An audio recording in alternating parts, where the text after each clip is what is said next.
Welcome to the AI Queens podcast, the show where women entrepreneurs learn to ditch the overwhelm, embrace AI, and build businesses fit for royalty. I'm Erica Stanley, your host and tech expert, here to deliver tools, tips, and actionable strategies to help you scale smarter. Let's get to it. Hello, Queens, and welcome back. We are in season 2 of the AI Queens podcast. I took a little summer break to reset and recharge, but now I'm back and better than ever. I even created some amazing bonus content to keep you going while I was away. If you haven't checked out the Nano Banana mini episode yet, definitely go give that a listen. Season 2 is bringing you something totally new. For the first time ever, I'm bringing some guests into our royal court. And I'm kicking things off with someone absolutely brilliant. Today, I'm joined by Sandy Bean, a neurodivergent entrepreneur and belonging architect who helps ADHD and neurospicy minds build businesses that actually work for how their brains are wired. Instead of forcing yourself into systems that make you feel broken, Sandy shows you how to create ones that let your brilliance shine.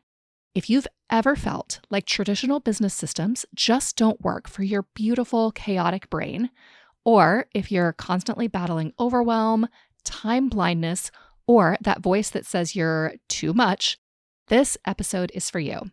We're talking about how AI can serve as your executive function assistant, help you stop masking in your business, and finally build an empire that celebrates how your mind actually works. Let's jump straight into the episode with Sandy Bean. Sandy, welcome to AI Queens. I'm so glad to be here. I'm thrilled to talk about this with you. I could just geek out for days on this topic. Awesome. I'm so glad you're here. So let's start with the biggest misconception about neurodivergent entrepreneurs and AI that you want to bust wide open for us today. I think a big misconception is that AI is a shiny tool or shiny object that we should just be using the tools we have and trying harder to be able to function and not, going in this new direction and playing around and going down AI rabbit holes. I think neurospicy entrepreneurs as a rule have that reputation for, I think I'll start this thing and I think I'll start that thing, and putting our boat in circles, if that makes sense. Yeah. This is not one of those things. It is not simply another shiny object. These tools, there's so many different kinds. It's not just generative AI, right? And when we allow ourselves to do what neurodivergent brains often do best, which is get really into it, they can absolutely be, like you said, a game changer in so many different capacities. So I think that would be the big thing I want to debunk is it's not just another shiny object, another Band-Aid. It can actually make changes in how we process things and what we're able to do on a regular basis. Oh, I absolutely love that. Thank you so much for breaking that down for us. So I want to jump in with a reality check for our listeners. So regarding neurodiversity, neurospicy brains, and we talk about the systems that were set up for businesses, for entrepreneurs. I think that you've mentioned before to me that the systems are broken. It's not our brains that are broken. It's the systems that are broken. For neurodivergent women trying to build businesses, how does this show up for us? Like, what are the things that we're fighting against? I think it might make sense to just back up with a teeny little bit of context. When we talk about neurodiversity, right, that's just the whole spectrum of neurological function. And when we talk about neurodivergent, we're talking about anything that's outside of what would be considered like what's typical. So neurotypical versus neurodiverse. And there's clinical neurodivergence, which is categorized as like things like ADHD, autism, dyslexia, Tourette syndrome, dyspraxia, all kinds of different stuff. But we can also, if we're talking about sort of the social aspect, a gifted brain is neurodivergent as well. A trauma adapted brain is neurodivergent as well, which is most women. So when we're talking about neurodivergence, we're talking about the difficulty functioning inside what would be considered neurotypical. So for most entrepreneurs that I work with, that I deal with, I see a lot of ADHD. It's postulated that up to 30% or more of entrepreneurs have ADHD, and most entrepreneurs also have a gifted brain, which means their IQ is up over 120, 128. So connections are made faster, more ideas kind of flying around, but it's not without expense. What happens when you have a super highway in one part of your mind, sometimes things fall out in other pieces, or the highway gets jammed and we have difficulty with other stuff. That usually falls into a few different categories. For folks with autism, that might be social stuff. For folks with ADHD, more often than not, it's executive function stuff. So things like task initiation, task completion, organization.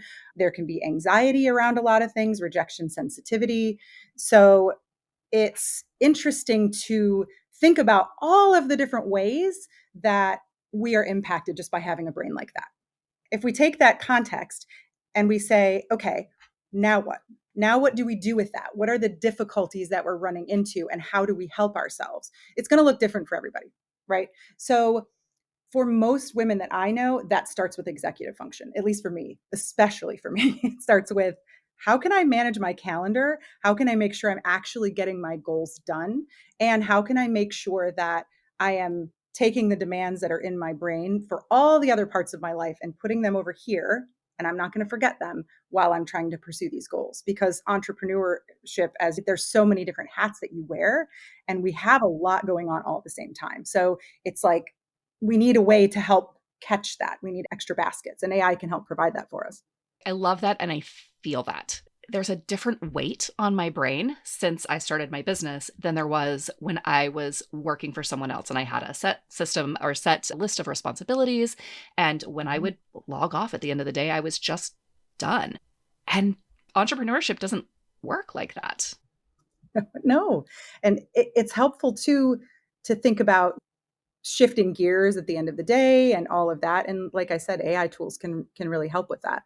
It's, even if you do work for someone else though, and you just fall into these camps, it's important to remember that when you feel that weight on your brain, I love the way you said that, it's, we have to take a step back and actually put, well, what is really bothering me? Is it not, I'm not producing the work I need to? Am I just stressed out and I don't really know why? Because you have to do a little bit of troubleshooting if you want to be able to use the correct tool to be able to alleviate some of those things on yourself. And we can talk about that specifically when we get there, but there are some really interesting ways that you can use those tools to kind of break things down and help yourself. I use stuff all the time, and help yourself put a finger on where the breakdown is for you. I mean, even just with generative AI, you can just speak into ChatGPT and be like, here's the situation I just went through. This is what I've noticed in my body. Can you potentially do a little bit of research and tell me what exactly the emotion I probably am feeling is? Because sometimes you don't know.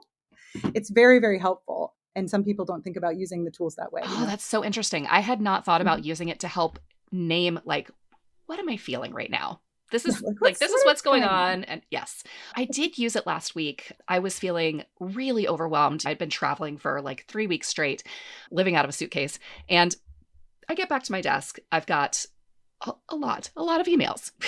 Even though I had a great out of office set, I still had a lot of emails and I was feeling a little overwhelmed. And so I was talking into my phone, walking around the backyard. Like, here's everything, just getting everything out of my brain, stream of consciousness. Mm-hmm. Even without AI, this like process of doing that, of just brain dumping, felt so much better. Oh, it's so cathartic. And then It's so and then I put it into Claude, had Claude help me organize based on priorities, timelines, what's urgent versus what's important. And then I asked Claude, like, hey, can you turn this into an app for me so that all of these are organized? And I was able to check them off in the little app. And I asked it, I was like, can you make it rain confetti every time I check something off? I love it.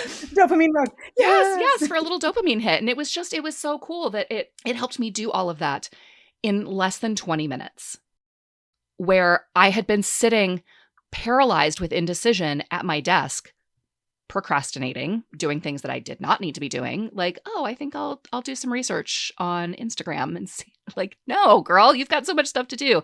And If you're within avoiding something as a person with ADHD, you will build a whole house to not have to do that thing. yes, Like, it's I built a wild. whole app, but then the app helped me. So it's I do want to jump into this actually. So for I want to get a little practical with this. For someone who is neurodivergent, who struggles with executive function, would you say, what are like the top 3 ways that AI can support them and their business?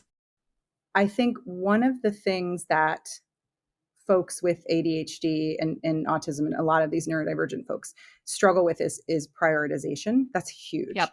Even if we know what important and urgent mean, there's this sense of now and not now, or, well, this window's open, so I guess I'll do that. So to create priorities, I think is number one. To be able to realistically estimate how much time something is going to take is also very helpful. I really Ah, struggle with time blindness. yes. So if I'm like, this will take me 15 minutes, and ChatGPT is like, that'll take you about 90 minutes, I have to sort of figure out, is that accurate? Like sometimes it's wrong because this is my area of expertise and I know I can knock it out. And sometimes I'm just being ridiculously optimistic when there's no possible way. So helping me estimate timelines and price packages accordingly is very helpful in terms of that stuff. I I really go ahead. so I want to stop you there because Yeah. I think that this is it's something that I struggle with and something that I know clients I've worked with also struggle with is the time Mhm. blindness, but also the feeling of failure when you have a to-do list that you have set up for yourself for the day and you only get through the top half of that. I think time estimation and realize like looking at that list, having it in AI and you realizing, oh, this is going to take me 27 hours. I only have 8 or 9 hours to get work done today. Like, this is an unrealistic expectation I've put on myself. And it helps me to feel better about what I'm accomplishing, knowing that, oh, when I sat down to look at all the things that I have to do today, it's unrealistic for me to expect to get all of this done. Exactly, exactly. It oftentimes I'll have it because I have a prompt just in my notes that I copy and paste whenever I brain dump. I really like it. I learned from a business mentor of mine, Angela Devlin, pick three things weekly for this whole week, and then what fits under that, and try not to go beyond three things a day that I'm going to prioritize. If I get through them, awesome. I can look at what else I've got. I don't usually get through them Yeah. all, but it helps. And if I know I only have this many hours, but I have to at least have a touch point with these four clients or whatever, I can put that in there and say, okay, what are a few things that I can do to at least get on the same page with these or check in to make sure that this is being maintained, and it'll help me do all those things. So one of the things that I struggle with is getting started, task initiation. And so what I will do is I'll take, so our brains a lot of times see a project, but we don't always see individual tasks beneath that project. Kind of like if I say, well, I'm going to clean my house today, that means a lot of things. What exactly do you mean? You have to break it down to like brass tacks. So if I, for example, need to create, I don't know, let's say I'm creating a visibility strategy for a client. I may then say, all right, I need to create a visibility strategy. That's huge. And now I'm like, okay, but I ask for granular detail on what that looks like. Given I give them like an outcome that I've already made and say, okay, granular detail, I'm moving from here to here, very small. I read through the list and I say, which one of those feels the yuckiest, which is going to be hard for me, whether it's time, whether I'm not sure how to approach it, whatever it is. I take that thing, I move it, I plug it in to AI or whatever, a different window, and I say, how can I automate this or make it easier? And it'll give me ideas. And once I smooth through the bump, a lot of times that helps me start the task initiation process and I have no problem finishing it. So it's helpful to even go so far as after I've prioritized, then taking the big priority, breaking that down into granular pieces and figuring out where the hang up is something else that's helpful. It's allowed me to become, if it's possible, more metacognitive, but not in an anxious kind of way. More metacognitive, but not in an anxious, like, I have to think about this, but a more like a, okay, where's the breakdown for me? And there's no judgment. There's nobody telling me, get your act together. It's literally like a tool saying, oh, you think this part's going to be hard. Here's ways you can get around that. So I would say that it's prioritization, it's time blindness, time management, and then task initiation for me. And those are the big three that I see from a lot of others too. Wow. Okay. No, I Mhm. love all of those. Okay. So you mentioned the perfectionism, and I am thinking about my queens who have that perfectionism paralysis. Mhm. What are some other practical ways that you have found to push through that using AI? Mm, that's a great question. I love Goblin.tools, which is, you can use any AI tool for it, but that breaking things down into granular steps. And sometimes I have to say, give me granular steps that will take me no more than 5 minutes or no more than whatever, because then I can use the trick on myself. Like, I'll just do this for 5 minutes. And I find that that helps get me over the hurdle. It's also helpful. You have to be careful because a lot of times you can train your tools to be echo chambers and they'll just be like, this is great when it's trash.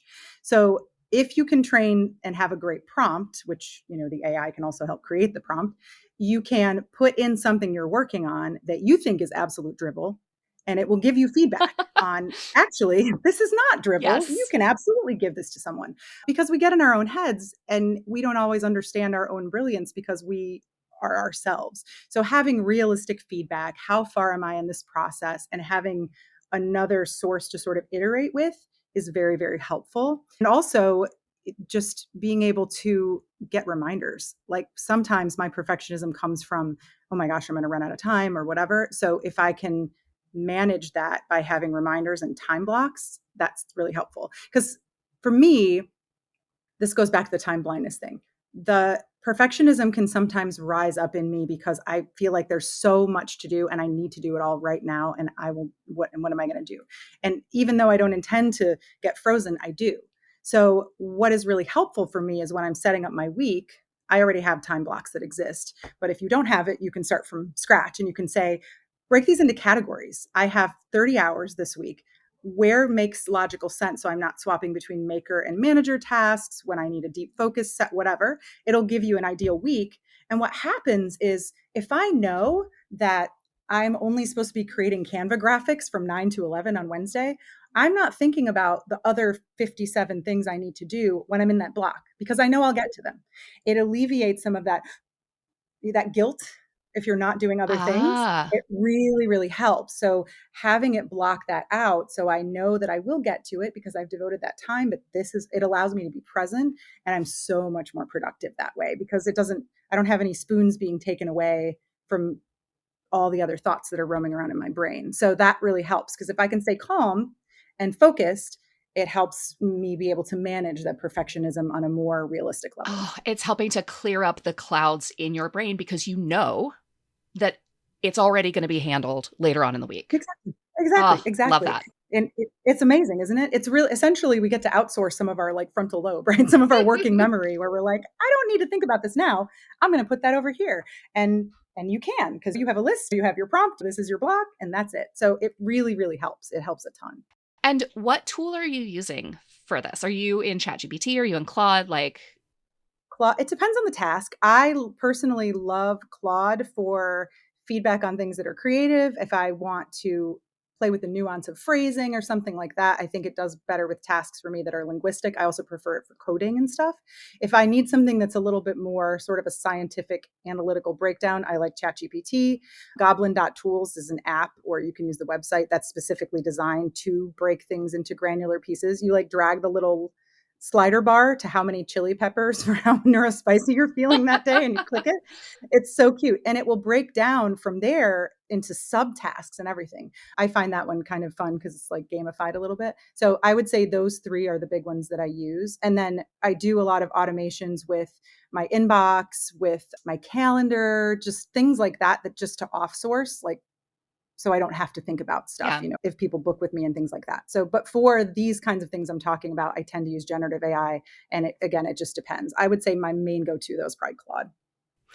All right. So now I want to flip this a little bit. You mentioned Mm-hmm. that there's probably about 30% of entrepreneurs who are on the neurospicy spectrum a little bit.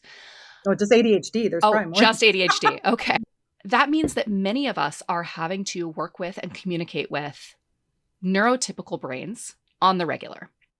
Oh, yes. How are you seeing, either yourself or through the clients you work with, how are you seeing these neurodivergent brains using AI to alleviate some of the friction that we've all dealt with all of our lives, right? The friction that we feel neurodivergent brains talking to neurotypical brains.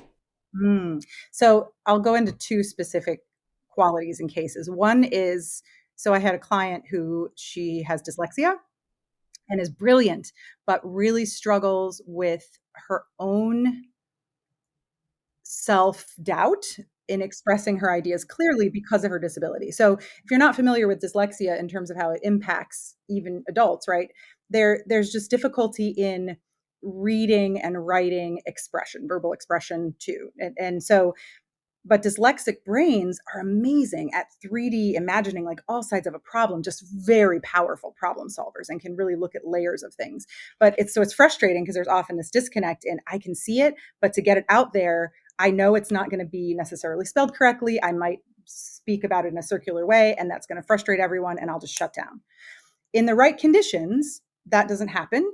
But when you're dealing with someone neurotypical that you've never worked with before, you don't have time necessarily to build those conditions in that rapport. So for people like that, they can dump all of their thoughts into a generative AI tool, ask it to organize it, spell check, all of those things, and very easily then have something that they can put into a browser with their dyslexia font, read it themselves, make sure it sounds good, and then send it off. So for her, it was like she finally had like the secret decoder ring to take what she knew was here and be able to articulate it without that cycle of self-doubt that happens to so many of us. So that is really, really powerful, I think, for people that have any kind of articulation concern. And I think the other thing, and this I just did, I'm doing an article in Forbes about this, but rejection sensitivity is huge. So up to 99 or something ridiculous percent of folks with ADHD deal with rejection sensitivity. And it just means that any rejection, whether it's real, perceived, we do it to ourselves, someone else does it to us, is painful. It physically is painful. It's mentally and emotionally draining. We just feel it so deeply. And so when we're taking risks, when we're getting feedback that is critical, it's really hard for us to get past it, process it in a way that's helpful.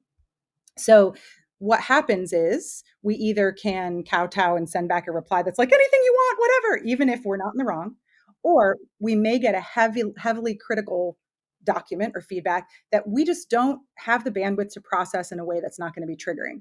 This is really useful. You slap that into a generative AI tool and you ask for a summary of the main points without the emotional language so you can process and address it. Or you can take whatever your reply is and say, these are the things I'm dealing with. This is the situation. Here's the contract. Am I right in what I'm thinking? How do I articulate it in such a way that I'm not overgiving or however you would like to phrase it? But it allows you to take the objective points and helps remove some of the triggering rejection sensitive tendencies from that kind of situation so you can process it in a level that feels a little bit more accessible to you. I find that once I've done that and then I take 24 hours, because always, I can actually read the source document, even if it was very critical. And I don't feel it's much easier for me to be able to handle it because I already have like the gist. So, and sometimes I never read it because it doesn't matter. So, because I know what I'm trying to address. So that can be very helpful too, is asking those tools to help you screen it through something that from a rejection sensitivity perspective, you can digest more easily. I absolutely love that, and I feel like a lot of the women I talk to that have been using AI for a couple of years now, like since ChatGPT first started, I feel like that was one of the first things we collectively started doing. At both of your examples, right? Like putting our brains out into this AI and getting it to phrase things in a way that you know are going to make sense to somebody who's not in your brain. Exactly. And it's interesting too, because I think I see more female entrepreneurs using AI tools in that way, especially the generative ones that actually is what they're used for.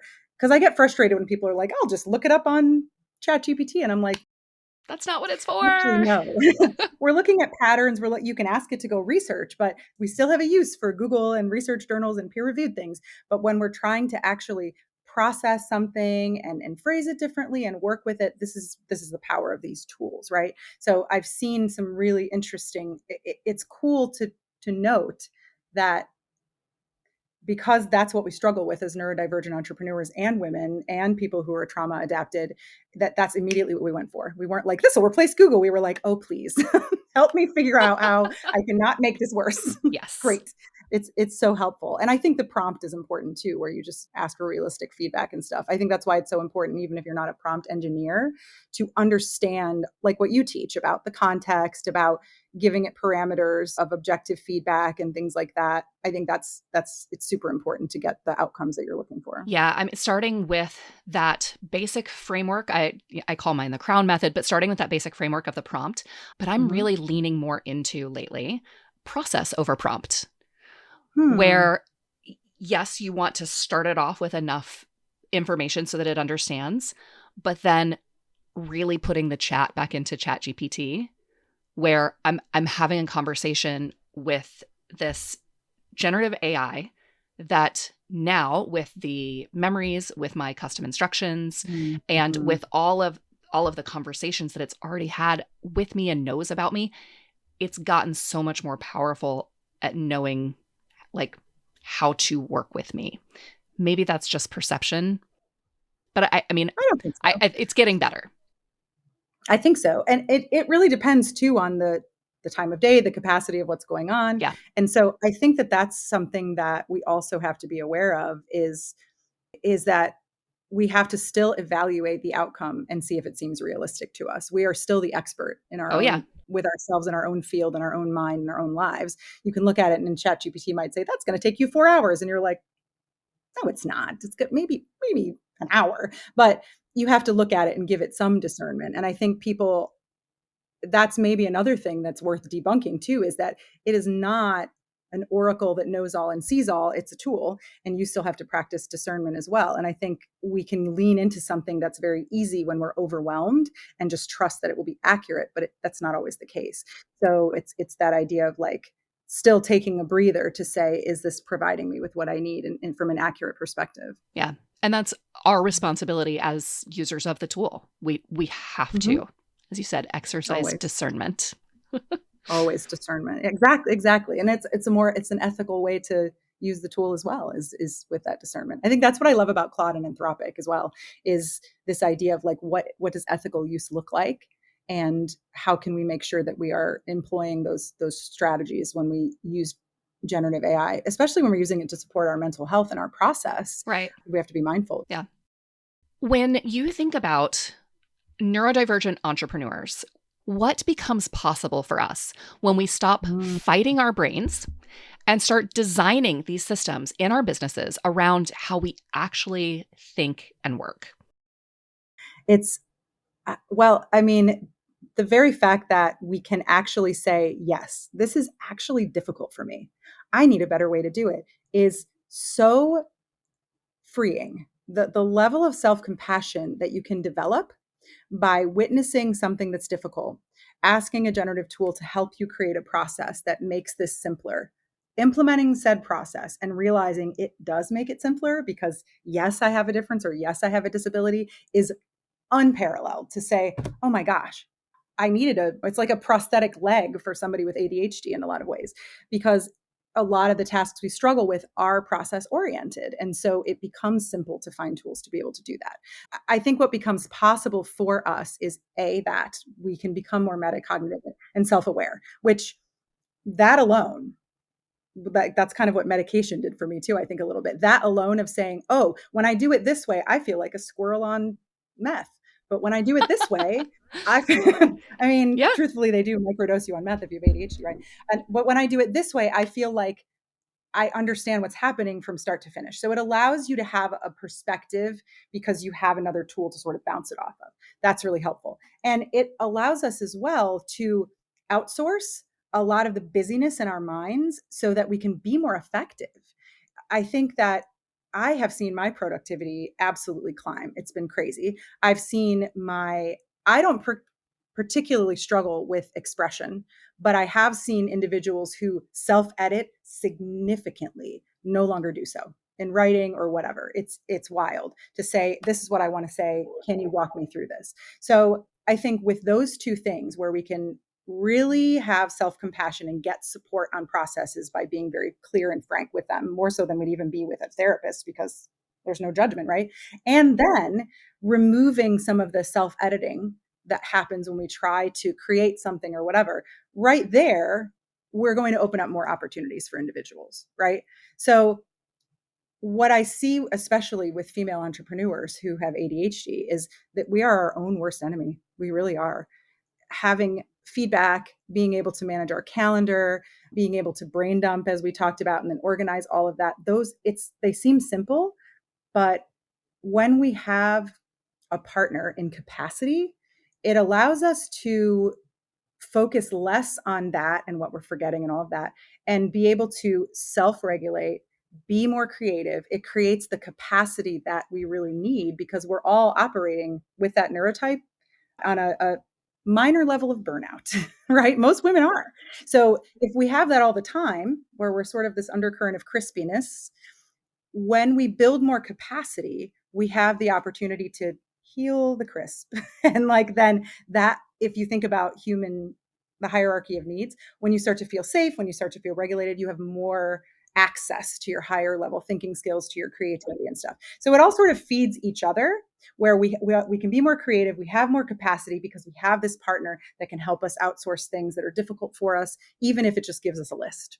And then we have more compassion and the ability to articulate ourselves more clearly. So it really levels out quite a few things that I think are not as difficult for that 1950s stereotypical male productivity breadwinner that most systems are designed for. So we have this way to do that, which I think is remarkable. I love that. So if there's some queens out there who are listening and thinking, oh my gosh, this is me. I have been forcing myself into these boxes and these systems that don't fit me. What is Mhm. their first step with AI? Mm. How should they get started today?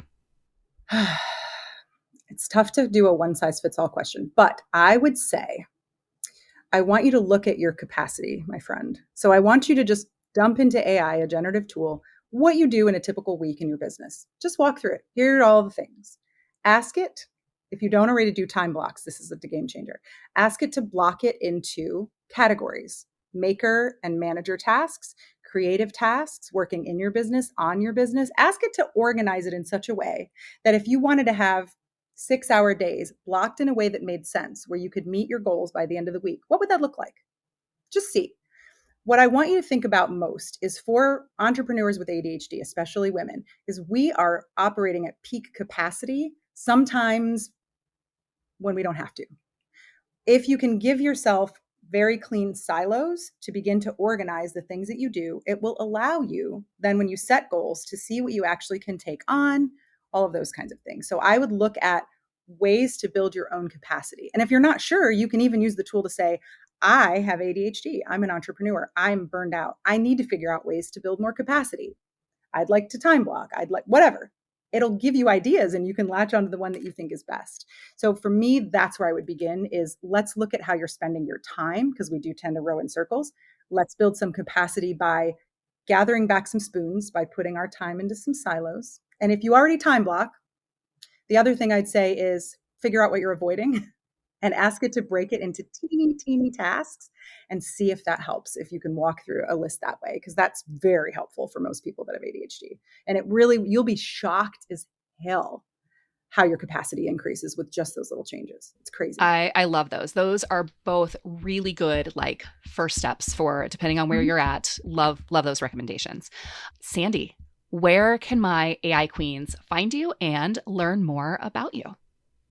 Fabulous. Well, you can go to my website, which is sandybean.com. You can send me an email at hello@sandybean.com if you want to have a conversation. You can find me on LinkedIn, Sandra Bean MEd, or you can find me on Instagram, and I'm think_bean, like jelly bean. And I would love to chat with you about any of this. It is my favorite thing to talk about, and I'm very excited to connect with you. Awesome. Well, thank you so, so much, Sandy. Thank you for your time, for your brilliance, for sharing all of this with us. Queens, if you heard yourself in this conversation, know that your brain isn't broken and you don't need to fix yourself to build an empire.